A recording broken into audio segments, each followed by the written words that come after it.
Nagbabalik na naman ang inyong tagapaglingkod ng mga balita at pawang katotohanan lamang. Naging mainit nga na usapin sa mundo ng social media. Talaga naman na hindi nga nakawala itong siguting ng norte na ito dahil matapos nga ang talagang mga matinding revelasyon na isiniwalat nga laban sa kanya patungkol nga sa kanyang mga kaso. Agad naman talagang umaksyon ang kanyang kampo at sinabi ngang pawang kasinungalingan lamang ang sinasabi at mga ebidensya sa Korte Suprema.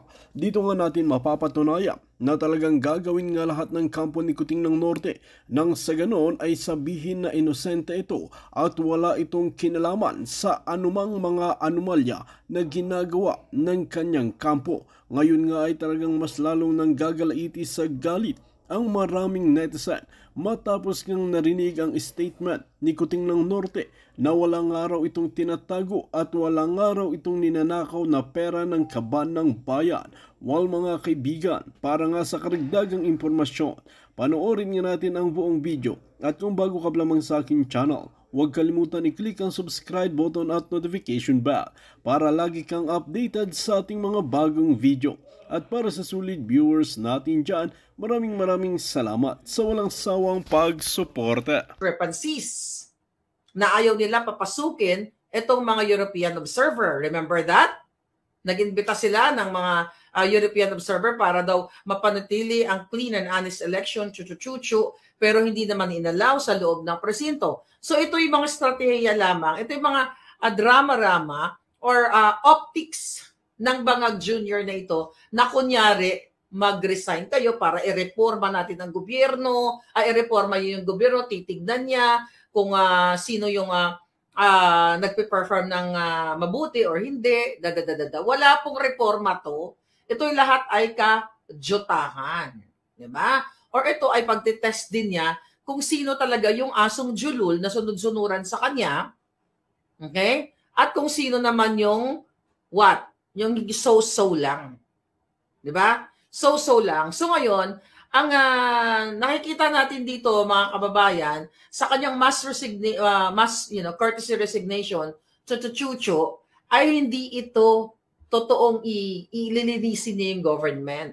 Diba? Aayusin niya, dapat daw, sabi nga ng tagapagsalita niya, bawal ang tamad sa gobyerno, ganyan-ganyan, sa gobyerno ni Paul Burol. Hindi po yan totoo na ire-reforma niya o ililinisin niya. Dahil bago pa man siya umupo, madumi na sila. Si Bangag Jr., ang Marcos administration. Sobrang dugyot na. So wala pong puwang niya salitang yan na titignan kung sino nagpe-perform ng maayos o hindi. Ito ay pag-what?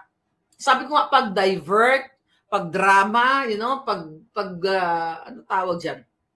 Kumbaga, nire-redirect doon sa issue na ito, na kunwari mabait si Bangag na parang, ay, eto, ang presidente natin, ako, sisibakin na, pinasisibak na lahat. Naku, ano na to, lilinisin na itong ating bayan. Yun ay pinapadama lang kayo o ano kayo, parang galit na galit na yung taong bayan, di ba? Sa ginawa nilang yung discrepancy sa halalan. Na ngayon, ang mga issue dyan, ayaw paupuin ng Bangag na administration ng COMELEC yung mga party list katulad ng Duterte party list, katulad ng bagong generasyon, na wala namang silang kaso na maipapakita dito sa, like katulad kay kapapanood ko lang kay Bernadette Herrera, na sinasabi ng tagapagsalita ng COMELEC na kaya sila hindi maiproklama dahil ito daw sila ay may nagreklamo o may nagkaso. No, sinihingi yung complaint, wala silang maibigay. Secret lang daw ito. Dahil ito ay may mga sensitibong mga information, chuba-chucho. Ito po lahat ay kajotahan, harassment na ginagawa sa mga party list, katulad ng dalawang ayaw nilang iproklama, Duterte party list at BH party list.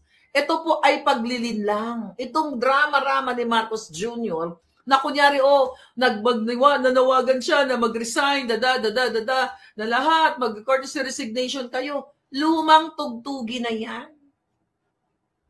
Lumang tugtugin yan. Even though ginawa yan ng mga past administration, not only ito si Bangag, pero nung panahon ni Pangulong Duterte, nalala nyo, may panawagan din si Pangulong Duterte doon, yung patungkol doon sa, I believe, yung sa pulburon, sa PNP, yung mga sangkot doon sa pulburon. Pero sa part ni Pangulong Duterte, yung kanyang pagpanawagan doon na mag-resign itong mga nasasangkot sa pulburon or else, 'di ba? Kayo ay talagang parang binibigyan pala ng tsansa. Yung sa part ni Pangulong Duterte, direct yung target niya PNP. O ito, kasi ito, mga sangkot dito, yung mga jutang ginines kung sino man yan. Parang binigyan yata niya, kung tama pag-aalala ko, ng ultimatum na pag di kayo nag-resign, diba? Ito, parang, binibigyan pa niya ng pagkakataon, na magbagong buhay siguro itong mga ina-point niya and everything. Pero sa kay Bangag, isang teatro, isang palabas lamang, na kunyari, sunod-sunod sila nag-resign. Di ba? Although hindi pa lahat. I believe yung isang bobo na si Gadot, kapit toko. Kahit ever since, di ba, binlag ko yan. So, ang kasi Lisa Tanas dyan kay Gadon. Palibasa, pareho silang butlog ang mata. Di ba? Ang magnanakaw, galit sa kapwa magnanakaw. Ang butlog, galit sa kapwa butlog. Di ba? Ngayon, ito po ay mga dramatization 101 lamang ito. At dahil dramatization 101, since nakikita ninyo, ito ay kaletsehan lamang. Hindi ito sincere na kunyari, lilinisin niya yung gobyerno, Itong mass resignation, eklabush. Diba? Sabi ko nga, ito ginigage din ni Bangag na sino kaya yung sino kaya dito ang parang, alam mo yon, yung uto-uto sa akin. Na kahit nakikita na ako ay si Bangag, nakikita si Bangag ay nagpupulburonik, sumisinghot and everything, 'di ba? Titignan ko dito kung sino ang mga suwail dito, ganyan. So yan ang natin diyan, mga pablangga. Yan ang nakikita natin diyan. At dahil nga ito pag damage control also, bago tayo pumunta kay Baroas at saka dito kay Ochoa, damage control also doon sa matabil na dila ni Toby Tiangco, na I believe it's intentional niya sinabi, kasi nga nagbabakbakan sila sa, gusto niya mag-speaker, di ba? Yan yung mga nai-report. Kaya sinisira niya itong si Romualdez. Kaya sabi ko, magbakbakan sila, magkagatan sila kung anong gusto nila. Pero etong mass resignation, isa lamang ito panakipbutas o pag-divert, pag-cover up. Okay, para mawala mga kababayan, para mawala yung inyong focus doon sa revelation ni Toby Tiangco na gumastos ng 10 billion ang alyansa ng mga malalansa during election gamit ang pera ng bayan, pero hindi naman pabor sa kanila yung resulta na gusto nilang resulta, 'di ba? At then na-booking doon na binayaran ng Bangag administration gamit ang pera ninyo, pera ng bayan, ang mga buwaka ng GNMS na mga kongresista pinagbabayaran, di ba? 150 million, may 6 million na lumabas na figure, may 1.5 na cash and everything. Di ba? So, ito yung diversionary. Okay? So, ngayon, tinetest ni Bangag yung, yun nga, sabi ko nga kanina, kung sino yung sino ang tatango-tango hanggang sa dulo ng walang hanggan. So hindi po ito kasi may sinabi ang anong channel 'yon, News 5, parang hina-highlight nila na ginawa din naman yung mga Duterte ito eh. 'Di ba? So ganon. Ang kay Pangulong Duterte during that time, not after 3 years, 'di ba, nang maupo na siya. I think kung di ako nagkakamali, right there and then 2017 or 2018. Basta ilang beses siyang Ilang beses ang Pangulong Duterte. Yeah, I think 2016, kung naalala ninyo, ay dahil nga dun sa pulboronic at mga issue ng corruption sa PNP. Yeah, that was 2016. But right there and then, napag-upo niya. Hindi yung ngayon pa lang, like after 3 years, sasabihin niya, tignan natin, reformahin natin dahil, yung iba hindi nagpa-function, dapat ang serbisyo para sa taong bayan.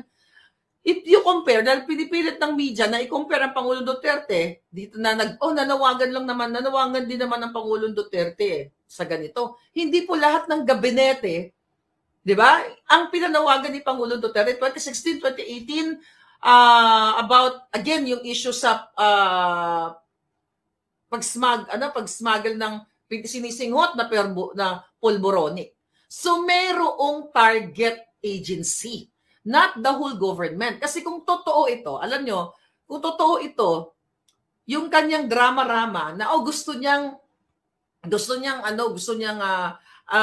mag-resign itong mga tao, itong mga jutang genimis na ito.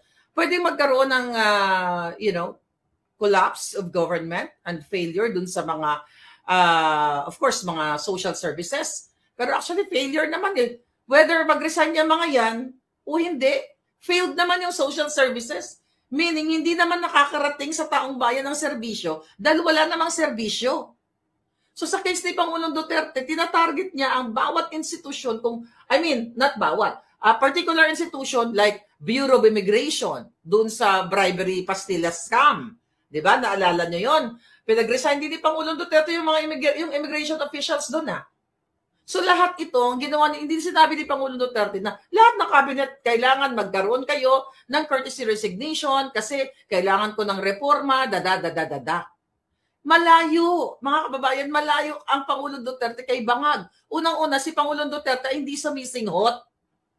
Okay? Sa panahon ni Pangulong Duterte, meron siyang specific target, meron siyang specific na departamento ng gobyerno dun sa specific issue. Dun nga, sa pulboronic. Pinanawagan siya sa PNP. Dun sa Bureau of Customs. Diba? Yun ang ginawa niya. Si Bangag, nanawagan buong cabinet. Tapos kunwari, nag-forward naman ng mga resignation right away. Ang tanong, yun ba ay effective immediately? O depende? May nakasulat ba doon na, resign na ako today, ganyan. Ano ba nakasulat dyan? Wala. It's all palabas lamang. Parang di na kayo nasanay sa kajotahan ng buwakan ng inang addictus pulboronic na ito. Ginagago na kayo lahat. Di ba? Puro pang gagago ito. Malayong-malayo ito kay Pangulong Duterte. If you compare, News 5, yung mga jutak nyo, pakabungkal nyo nga yan, hindi nyo ginagamit yung jutak nyo. Hindi nyo ini-educate ang publiko kung anong pagkakaiba. Hindi lang, ginawa din ito ni Duterte. Sa panahon ni Pangulong Duterte, napaka-clear. Okay? Malinaw pa sa sikat ng araw o sa puting ikinula na may mga issue dito sa mga departamentong nabanggit. Yun na nga, PNP, Immigration, Bureau of Customs. Kay Bangag Jr., well, maybe, no wonder, kasi walang specific issue ng corruption kasi buong pulboronic government nga naman ay corrupt. Yan ang katotohanan, ay simbolo ng corruption. Si Pangulong Duterte, diretsahan, straightforward, straight to the point. Ganon, PNP, kayo mga general dyan, Kay Bangag, courtesy, chuchu-chuchu, Ngayon, sabi ko nga sa inyo, mga kababayan, etchos lang yan. Kasi tatanggalin, yung iba dyan naman talaga, yung iba dyan tatanggalin kasi ipapasok itong meron talaga dyan na ayaw niya. Kaya lang, dahil walang bayag si Bangag. Wala siyang bayag. Hindi siya straightforward dahil hindi naman siya nagpapatakbo. Okay? Wala siyang ka-balls-balls. Alam niyo naman, di ba, yung partner ni Lisa Tanas dyan, na si Jojo Ochoa, si Paquito Ochoa, na dating Little President o Executive Secretary ni Noynoy. Siya ang savior noong 2012. Naalala niyo kung anong susunod kong sasabihin. Sige nga, tignan natin. Okay. Balikan natin. Tignan natin sa komento. Ngayon, ito ngayon ang mga nakakarating sa atin galing sa mga juting ahas natin. Okay? Hindi natin alam kung gagawin ni Bangag kasi alam niyo naman yan kapag in-expose natin, biglang, tama si Edney Calixto, tama, PIDEA Leaks. Remember PIDEA Leaks? Binuking ni Agent Morales na nung i-raid na nila ang condominium, okay, ni Maricel Soriano, diyan sa 46C ba yun, mga kababayan? Tama ba yung number ko? Basta sa condo niya. Ngayon, mga kababayan, Agent Morales buhay na witness.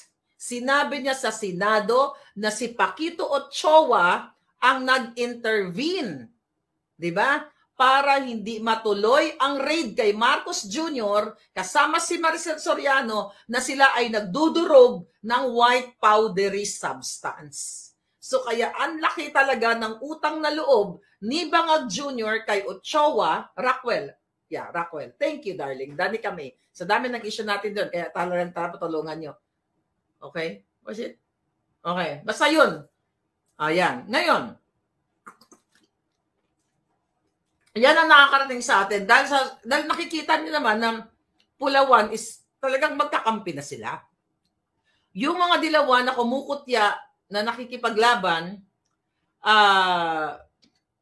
yan. Sabi ni She, okay, mamaya na yan, She, babasahin natin yan. Yung, ano? Okay.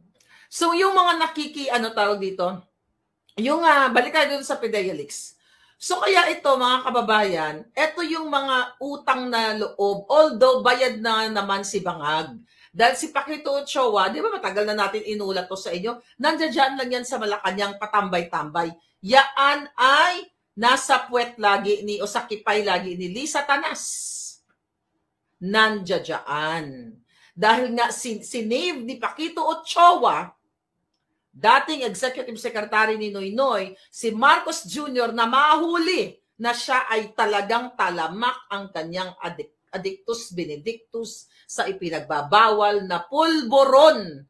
Yan ang katotohanan. Kaya no wonder ay nagkakaroon ng mga dramatization 101, nakahanap ng siguro ang utos ni Lisa, magkunyari, mag-mass resignation ka para maipasok natin si Jojo at saka si Mar. O, di ba?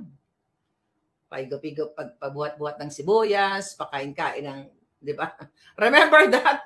Marojas, buhat-buhat ng sibuyas, mga dramatization. So yan po ang usap-usapan. At nakakapasok pa rin yan sa aking mga panaginip. Right? Paki-block nga yung mga nagtitread, dyan, Zorro, yung mga paulit-ulit na walang katapos ang comment. Okay, di ba? So yan mga palangga, ang kwento sa likod ng kadramahan ni Bangag Jr. 'Di ba? Alam nyo ba? Akala nila siguro bibilib kayo, ay ang galing ni Bangag. Ay abaw, nanawagan, Alam nyo, lalo lang tuloy nasusuka ang taong bayan at lalong naliliwanagan ang taong bayan dito sa harap-harapang dramatization 101 at pag-manipulate, pag-control ng naratibo sa social media, sa mga media, na kunyari ito ay para sa cleaning, di ba? Ng gobyerno. Hindi na yan malilinis. Ang dumi, pumapasok hanggang sa mga kipay. Okay? At saka mga buli ng mga, well, anyway. Di ba? So yan mga kababayan. Sobrang dumi na hindi na malinis unless na si Bangag ay tanggalin ninyo. At siya ang pag-resignin ninyo. Diba? Taong bayan ang sasagot, ginagago kayo. Diba? Kung totoong lilinisin ni Bangag, itong gobyerno ninyo, dapat pinanagot niya yung 5,500 flood control, kung saan napunta. Pinanagot niya kung sino nag-author, kung bakit zero budget ang PhilHealth. Well, sila nga lahat yan. Paano niya panagutin ang sarili niya? Panagutin niya yung smuggling dyan sa Bureau of Customs na pamilya rin niya ang nagpapatakbo. Hindi ito malilinis hanggat nandyan si Marcos Jr. na addictus benedictus, addictus, at ito ay authenticated dito sa Los Angeles, California. Paulit-ulit natin yan. So itong dramatization 101 nila, mga kababayan, ito ay isang diversionary optics, kung ano-ano pa, name it. Pulboronic ops. Di ba? Matagal na may krisis ang Pilipinas pagpasok pa lang niya. Diyan pa nga lang ulit-ulitin natin yung 20 pesos per kilo na bigas. Hindi ba ano bang nararamdaman ninyo? For 3 years, ngayon lang niya lilinisin?